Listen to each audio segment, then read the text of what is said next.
मनुष्याला रोज दोन प्रकारची झोप येत असते बरं का. एक गाढ निद्रा, डीप स्लीप, आणि दुसरी स्वप्न निद्रा. झोपेला सुरुवात झाली की पहिली अवस्था ही गाढ झोपेची असते. मग अधूनमधून स्वप्न निद्रा येऊ लागते. पहाटेकडे स्वप्न निद्रेची आवर्तनं वाढू लागतात. या दोन्ही प्रकारच्या निद्रा आपल्या निरामय आरोग्याकरता अत्यावश्यक असतात. मानवाची झोपण्याची नैसर्गिक वेळ रात्री 9च्या सुमारास आहे. साधारणपणे सकाळचे 5-5:30 वाजेपर्यंत झोप घेणं हे नैसर्गिक आहे. काही लोकांमध्ये उशिरा झोपून उशिरा उठण्याची प्रवृत्ती दिसते.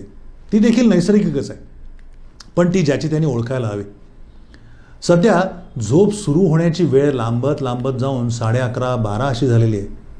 त्यातही सुरुवातीचा काही वेळ मोबाईल बघणे, मेल चेक करणे यामध्ये जातो. प्रत्यक्ष झोपेला सुरुवात उशिराच होते. त्यातून आजूबाजूला जेवढा कृत्रिम प्रकाश तेवढी झोप सुरू होणं अवघड होतं. कारण नैसर्गिक अंधार झाला की मेंदूमध्ये मेलॅटोनिन नावाचं एक रसायन स्रवू लागतं.